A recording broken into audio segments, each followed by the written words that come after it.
শুভ সকাল বন্ধুরা, কেমন আছো তোমরা সবাই? আশা করি নিশ্চয়ই সবাই খুব ভালো আছো, আর আমরাও বেশ ভালো আছি। তো দেখো, এদিকে ডাল ভাত পাঁপড় ভাজা হয়ে গেছে, আর ব্রেকফাস্টে আজকে রুটি বেগুন ভাজা করব, তো সেটাই করে নিচ্ছি।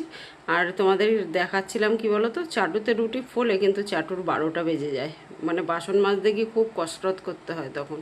আর এদিকে রান্নার ফাঁকে ফাঁকে অল্প অল্প করে যা যা বাসন বেরাচ্ছে সেগুলো মেজে নিচ্ছি, তাহলে আর পরে একসঙ্গে অনেক বাসন মাজতে হবে না।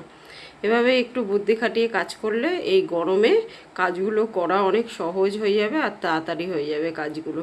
কারণ এখন খালি মনে হচ্ছে কতক্ষণে রান্না বান্না করে রান্নাঘর থেকে বেরোতে পারলে বাঁচি, নালে না মনে হচ্ছে যেন সে জ্বলে পুড়ে যাচ্ছি, যেন ভোরবেলা বাসি কাজকর্ম সেরে স্নান ধান করে তা পুজো করে তারপরে কিন্তু রান্না করতে এসেছি, তাতে কি হবে? এখন মনে হচ্ছে গা দিয়ে আগুন ছুটছে, স্নান করে আসলে কি হবে? বরমশাই খেয়ে দিয়ে অফিসে বেরানোর পরে তারপরে সমস্ত কাজকর্ম সেরে ঘর পোছা বাসন মাজা ডাস্টিং যা যা থাকে সমস্ত কিছু সেরে ঠেরে আবার একবার স্নান করব। তো দেখো, ডিমের কালিয়া করব বরমশাইয়ের জন্য। বরমশাই অমলেটের ঝোল বা অমলেটের কারি ওইসব ভালো খায় না, ডিমের কালিয়া খেতে খুব ভালোবাসে। তো বরমশাইয়ের জন্য ডিমের কালিয়া করে দিচ্ছি, আর আমাদের জন্য করব অমলেটের ঝোল বা অমলেটের কারি, যাই বলো না কেন। তো দেখো, ফাইনালি বরমশাইয়ের কালিয়া রেডি হয়ে গেছে, ডিমের কালিয়া যাই বলো না কেন। আর এইদিকে দেখো, ডিমের অমলেট করে নিচ্ছি, অমলেটের কারি করব। আর ছড়ানো জায়গায় আমি অমলেটগুলো করি, তাহলে অমলেটগুলো না বেশ বড় সড়ো হয়। দেখো কালিয়ার কালারটা কি সুন্দর এসছে, দারুণ এসছে, খেতেও দারুণ হয়, কিন্তু আমি আর মেয়ে খেতে পারি না, ওই জন্য আমাদের জন্য করি না। আর আমাদের এই অমলেটের কারিটা বা অমলেটের ঝোল বলো যাই বলো, এটা খেতেই ভালো লাগে। তো সেটার জন্য মশলা কষিয়ে নিচ্ছি, ওদিকে গরম জলও বসিয়ে দিয়েছি। আর এই এখন দিয়ে দিলাম জলটা, এখন ভালো করে ফুটলে, গরম জল দিলাম যেহেতু এক্ষুনি ফুটে যাবে। তারপর ডিমের অমলেটগুলো দিয়ে 2-3 মিনিট ফুটিয়ে নিলে ব্যাস ডান পুরো। নামানোর সময় একটু গরম মশলা দিয়ে দেবো, জাস্ট অসাধারণ লাগে।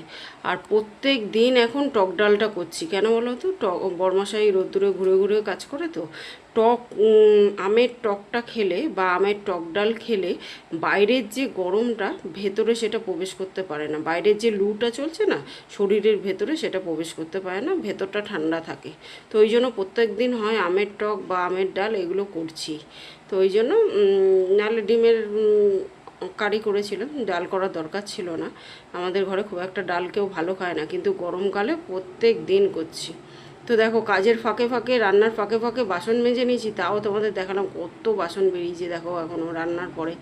তো সেটাই গ্যাস ট্যাস, আর প্রত্যেক দিন কিন্তু আমি গ্যাস ওভেন মেজে টাইলস মাইলস মেজে জল পাল্টি 2-3 বার করে মুছে পরিষ্কার করে নিই, এতে রান্নাঘর একদম নিট অ্যান্ড ক্লিন থাকে, পিঁপড়ে টিপড়ে হওয়ার চান্স থাকে না এই এত গরমে। বা এই যে রসুন পেঁয়াজের রান্না করলাম, তেল কাস্টে কোনো গন্ধও থাকে না। তো দেখো এই যে একদম রান্নাঘর ঝকাঝক তকাতক করে দিয়েছি, ওইদিকে 1 গামলা বাসন মেজে নিয়েছি, আর এদিকেও মেজে নিয়েছি। এগুলো সব জল ঝরলে তারপর জায়গা মতো গুছিয়ে দেবো, টাইলস মাইলস সব পরিষ্কার করে দিয়েছি। আর এই যে সমস্ত কাজ এখন কমপ্লিট, রান্নাঘর গোছানো কমপ্লিট, ঘর দৌড়ও মুছে নিয়েছি, সমস্ত কাজ হয়ে গেছে। এখন এখন আমার গা দিয়ে না আগুন ছুটছে, মনে স্নান হয়ে গেছে। বন্ধুরা, আজকের ডিনারে হবে ঘুগনি রুটি না, মেয়ে খাবে রুটি আর আমরা খাবো মুড়ি। মুড়ি দিয়ে ঘুগনি খেতে জাস্ট অসাধারণ লাগে। এটা ঠান্ডা হলে একটু গামাখা গামাখা হয়ে যাবে, একটু ফুটুক ভালো করে। আর এদিকে দেখো, তেঁতুল ভিজিয়ে নিয়েছি, পেঁয়াজ লঙ্কা কাটবো, চানাচুর দিয়ে ঘুগনি দিয়ে মুড়ি, জাস্ট অসাধারণ ডিনার। এটা এখন 5 মিনিট ফুটে নি ভালো করে।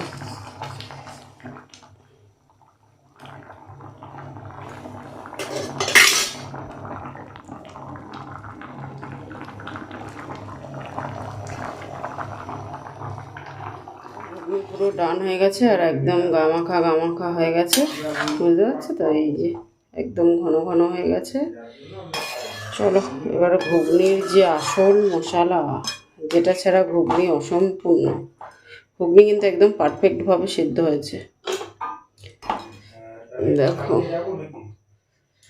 এই দেখো।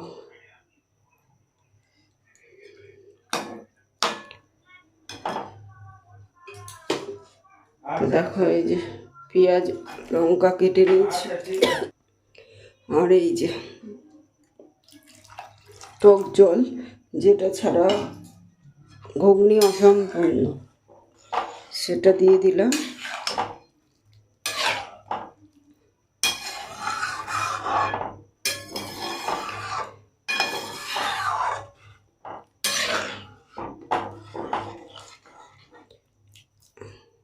এইবার ঠিক হয়ে গেছে। একদম শুকনো শুকনো খেতেও না ভালো লাগে না, এটাই ঠিক আছে। চলো রেডি। প্রচণ্ড ঝড় উঠেছে এখন, আকাশ পুরো কালো অন্ধকার হয়ে গেছে দেখো। যাই হোক, প্রকৃতি এখন এসি চালিয়ে দিয়েছে, পুরো ঠান্ডা। আর আমি এই গরমের কদিন না, জানো তো বন্ধুরা, রাত্রিবেলা রান্না করতে গেলে হার্ট অ্যাটাক হয়ে যাবে এই গরমে। তো ওই জন্য 4টে বাজলে ডিনারটা বানিয়ে ফেলছি, আর তারপরে একদম স্নান ধান করে ঘরদোর মুছে বিছানাপত্র ঝেড়ে স্নান ধান করে সন্ধে দিচ্ছি, তারপরে আর রান্নাঘরের দিকে যাচ্ছি না। এই হচ্ছে গরমকালের আমার রুটিন। কারণ গরমে যদি ওই সন্ধ্যের পরে আবার গিয়ে ওই ঘেমে চেমে রান্না করি না, হার্ট অ্যাটাক হয়ে যাবে জানো তো, এত গরম এত গরম। আর দিনের বেলা যেরম তেরম, বিকালের পর থেকে না মানে গুমোট একটা গরম, মনে হচ্ছে যেন সেই এক্ষুনি দম বন্ধ হয়ে যাবে, এরকম পরিস্থিতি হচ্ছে। শুভ সন্ধ্যা বন্ধুরা। আর এই তো সন্ধে হয়ে গেছে, সমস্ত কাজকর্ম সেরে স্নান ধান করে সন্ধেটাও দিয়ে নিলাম। এখন ওয়েদার পুরো ঠান্ডা।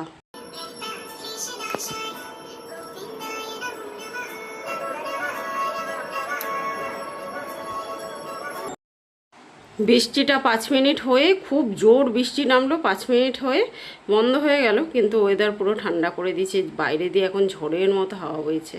আর প্রত্যেক দিন সন্ধ্যেবেলা যদি এরকমভাবে ধূপ ধুনো দেওয়া যায় না বাড়িতে, একটা আলাদাই একটা শান্তি মনের মধ্যে পাওয়া যায়।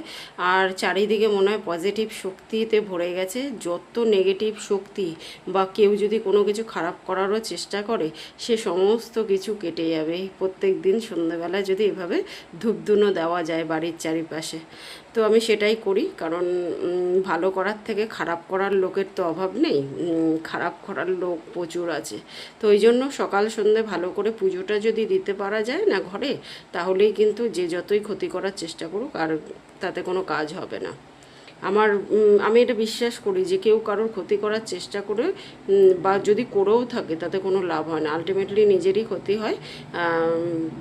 সবার ওপরে ভগবান আছে, ভগবান না চাইলে কারোর কোনো ক্ষতি কেউ করতে পারে না।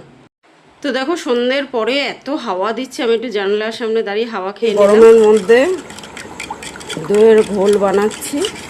তো এদিকে দেখো একটু চিনি গুলিয়ে নিয়েছি, আর দইটাকেও বেশ ভালো করে মিক্সিতে না করে এরকমভাবে করলে না বেশি টেস্ট হয়। তো কাটা দিয়ে ভালো করে গুলে নিচ্ছি, গুলে নিয়ে তারপর ঢালবো। দেখো ঘোল পুরো ডান হয়ে গেছে, আর ওপর দিয়ে একটু দইও দিয়ে দিয়েছি। এবার একটু করে আইস কিউব দিয়ে দেবো।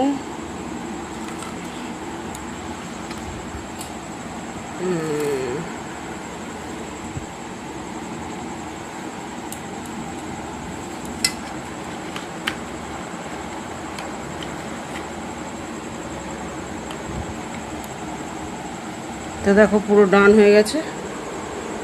চলো এবার আমরা খেয়ে নিই। দইয়ের ঘোল এই গরমে জাস্ট অসাধারণ লাগে খেতে। আর মুনমুনিকে দই দিয়েছি, দেখো মুনমুনি চেটে পুরো খেয়ে নিয়েছি। খেয়েছো খেয়েছো? বরমাশাই বলবে এখন কেমন হয়েছে।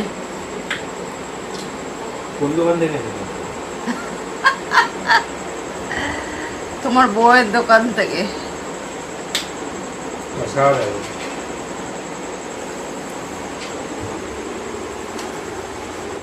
তো বন্ধুরা জাস্ট অসাধারণ হয়েছে খেতে।